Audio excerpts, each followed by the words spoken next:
और बहू अंशु के साथ रहा करती थी। तीनों बहुत ही हंसी खुशी अपना जीवन व्यतीत कर रहे होते हैं।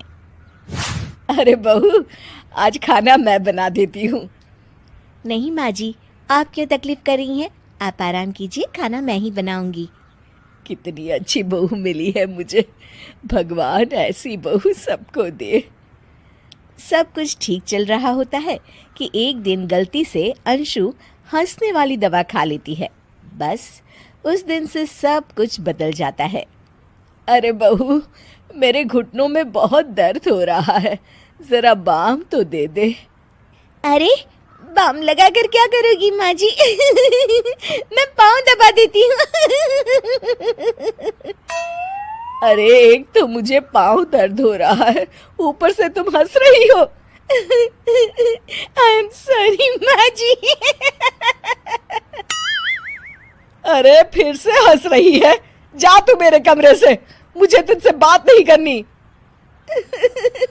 हे भगवान, ये क्या हो गया?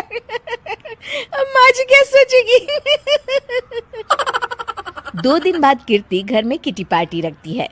उसकी सभी सहेलियां घर आने वाली होती हैं। अरे बहू, मेरी कुछ सहेलियां आज दोपहर को घर आने वाली है। आज कुछ खाने में अच्छा सा बनाना। सहेलियां? क्यों? मेरी सहेलियां नहीं हो सकती क्या?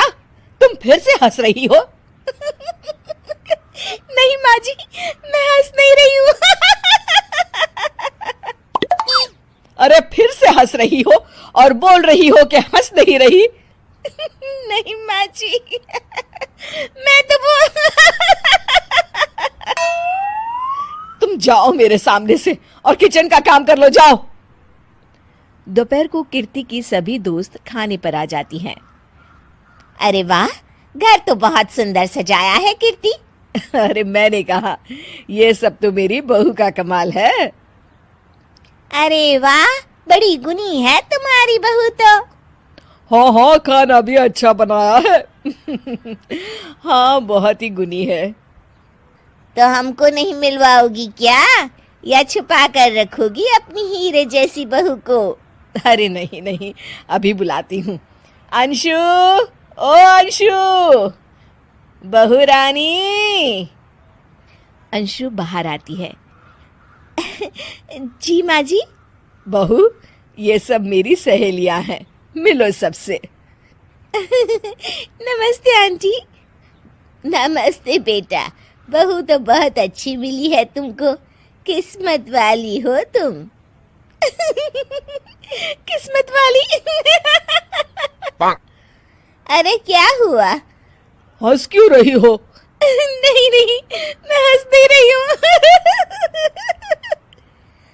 तभी अचानक सांची के हाथ से चम्मच छूट जाता है और उसका कुर्ता गंदा हो जाता है।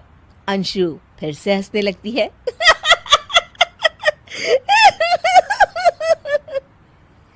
इधर सब सहेलियां गुस्सा होकर चली जाती हैं। कीर्ति भी नाराज होकर अपने कमरे में चली जाती है। हे भगवान, ये मैंने क्या कर डाला? इस तरह से तो माँ जी और उनकी सहेलियां नाराज हो गई। अगले दिन। बहू, ओ बहू, किधर हो? जी माँ जी। जल्दी से मेरे साथ चलो, पड़ोस वाले शर्मा जी की हार्ट अटैक से मौत हो गई है, उनके घर बैठक के लिए जाना है। अंशु तैयार होकर आ जाती है। थोड़ी देर में दोनों शर्मा जी के घर पहुंच जाती हैं। वहां पर सब रो रहे होते हैं। कीर्ति शर्मा जी की बीवी के पास बैठकर उन्हें सांत्वना देने लगती है। बड़े अच्छे इंसान थे मेरे पति। अच्छा। तुम हंस क्यों रही हो? वो अच्छे थे। हाँ हाँ, बहुत अच्छे थे अंकल। अरे अंशु, हंस मत। माँ जी, मैं हंस नहीं रही। मैं तो आंटी जी को बस दिलासा दे रही थी। सब औरतें अंशु की इस हरकत से हैरान हो जाती हैं। कीर्ति भी बहुत शर्मिंदा होती है और वो अंशु को लेकर फटाफट घर लौट आती है। अंशु, क्या हो गया है तुझे? हंस क्यों रही थी तू वहां पर? नहीं माँ जी, मैं तो बस। अरे तो फिर से हंस दी, जा तू अपने कमरे में, मुझे तो तुझसे बात ही नहीं करनी। मेरा बेटा ही तुझसे बात करेगा अब। रात को जब दिवाकर घर लौट आता है तो कीर्ति दिवाकर को सब कुछ बताती है। ठीक है माँ, अब फिक्र मत करो, मैं अंशु से बात करता हूँ। दिवाकर अपने कमरे में जाता है।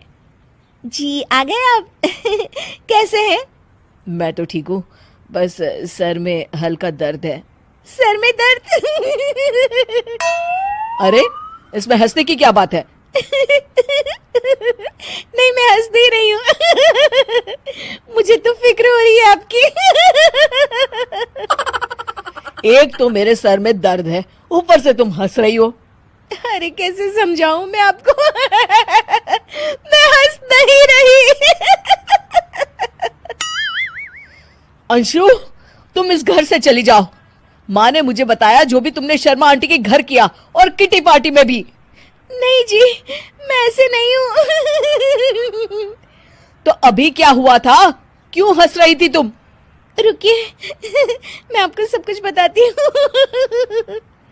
बताती हूँ आपको सब कुछ। अंशु डायरी में लिखकर दिवाकर को पढ़ने देती है। कुछ दिनों पहले मैंने गलती से हंसने वाली दवा पी ली थी, जिसकी वजह से ये सब हो रहा है।